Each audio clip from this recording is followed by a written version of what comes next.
10 years.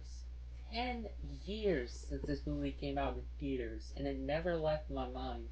For perspective, I was 12 when this movie came out. I am now 22. I remember going to see this in theaters with my dad, and I was glued to the screen. Keep in mind, before this, the only superhero movies I saw were the Joel Schumacher's Batman movies and the first Avengers movie. I'd never seen a superhero movie take itself this seriously with its dark atmosphere. But now, looking back at the movie older, I'm kinda mixed on it. I like its take on Batman and Superman, but everything surrounding it, that's where I get more mixed on the movie nowadays. For a lot it does right, there's a lot else it does wrong. And for the anniversary, I wanted to look back at this movie, sharing my opinion on it and the production of it. Welcome to my Batman vs Superman Dawn of Justice retrospective. The development of this movie began in 2013. After the success of Man of Steel, Warner Brothers wanted to start a cinematic universe to rival Marvel's MCU.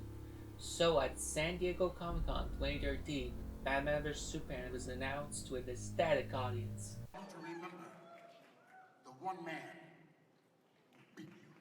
Whoa! What? What? What?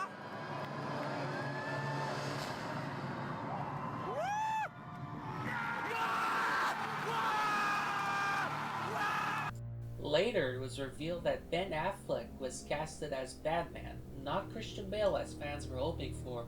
Although director Zack Snyder clarified that the Batman in this movie was a different one from the Dark Knight trilogy, and he would be inspired by the Dark Knight Returns comics. Following this, Gal Gadot was cast as Wonder Woman, signaling to fans there were more Justice League members in this movie than fans thought there would be. After 3 years of hype and speculation, the film finally released on March 25th, 2016 to mixed reception with critics and fans, in part due to Warner Brothers requesting to cut 30 minutes from the movie, and the scenes they cut made the storytelling of the movie worse, removing crucial plot points and motivation for the characters. Something they would sadly do again to the Suicide Squad movie, replacing its tone similar to Snyder's films to something more like Deadpool and Guardians of the Galaxy. In the Justice League movie, where after Snyder left the project after his daughter passed away, Warner Brothers hired Joss Whedon to rewrite and reshoot the film to make it similar to the Avengers movie, to disastrous results. Quite been able to, like, brunch. Like, what is brunch? Now that I got the background of the movie's production out of the way, what are my thoughts on it now that it's been 10 years since it released? Well, let's start with the characters. Henry Cavill's Superman's performance is something I will always like for how different and unique it is to other Superman performances, and how realistic it would be if it happened in real life. Now, what do I mean by that? Well, every single portrayal of Superman before and after this movie have been more hopeful and optimistic, while Henry's Superman is more grounded, more serious. I've seen people not like it for this reason, but I don't know, I kinda like it for the exact reason. Think about it for a second. If a superhuman landed on Earth and started saving people, wouldn't people out there think it was an angelic figure? Superman doesn't think he's God, that's what people around him think he is, with how they act in this movie. Something I always like about that portrayal of the character. Sure, I like the hopeful, optimistic take of the character more, but I don't know, there's just something I like about this portrayal of Superman.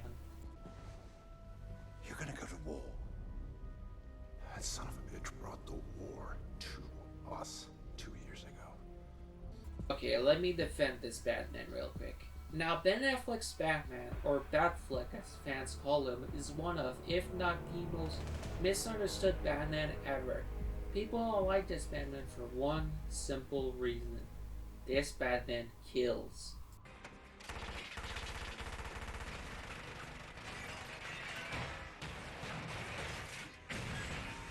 I feel like people don't understand where Zack was trying to go with this Batman at the time. This is a Batman that doesn't care anymore. He's been fighting crime for 20 years with no sign of improvement.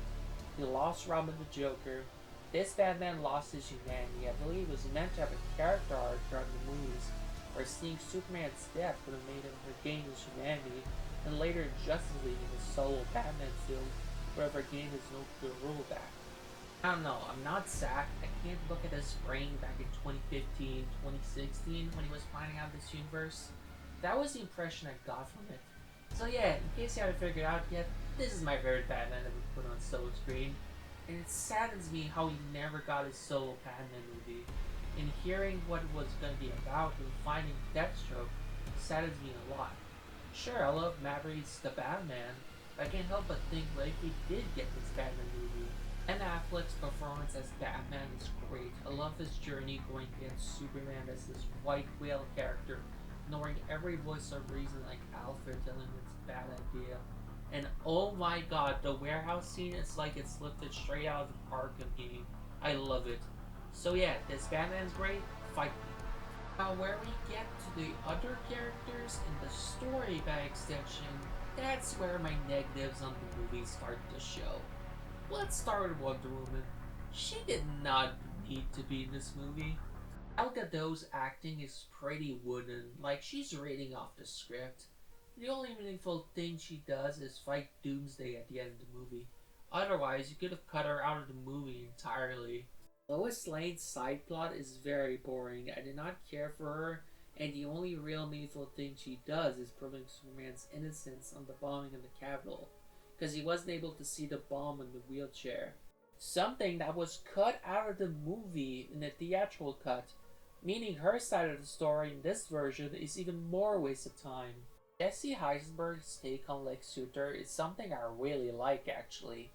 The take and critiques on young billionaire CEOs like Elon Musk and Mark Zuckerberg is something I like. Sure, it's not true to his character in the comics, but hey, I can live with it. And I like how he was the one behind most of the things pushing Batman and Superman to fight. Now, diving deeper into story details, the intro to the movie is generally one of the greatest things I've seen in the movie. The cinematography, the music, oh my god, the music! Beautiful Lie is one of the greatest score for a movie I've ever heard. In fact, just the entire movie's score is amazing. I can't play it, obviously, but please go listen to it. Hans Zimmer nailed it, it's amazing. But anyway, this is probably the best way to tell Batman's origins without dragging it out too long, because everybody and their mother knows his origin by now. The scene where it's the final showdown from Man of Steel from Batman's point of view is great. Even without his suit, he's heroic like Batman, and the way he looks at Superman in the sky fighting Zod tells you all you need to know without saying a word. The side plot of the government trying to control what Superman can and cannot do is very dumb.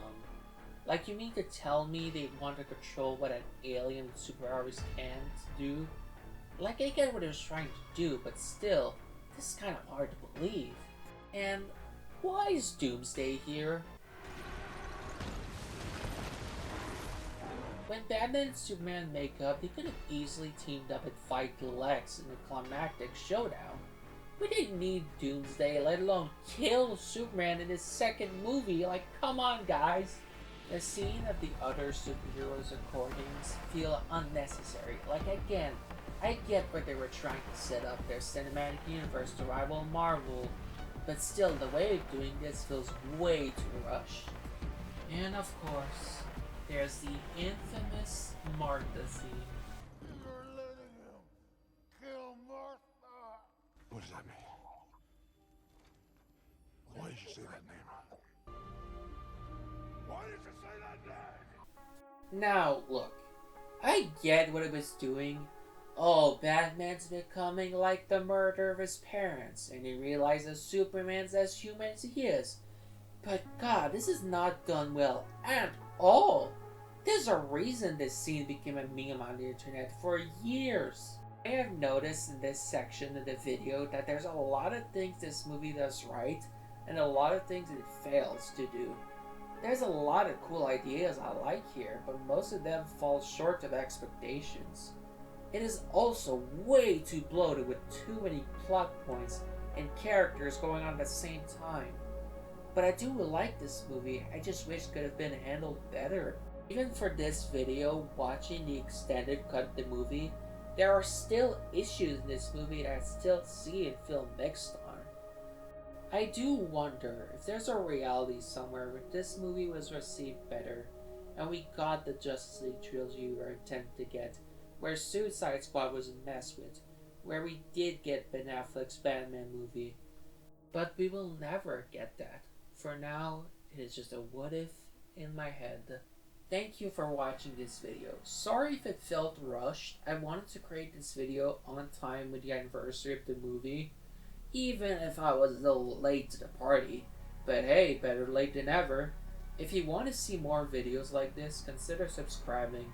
This is the first time I do scripted essay videos like this, and I would really appreciate it. See you all next time.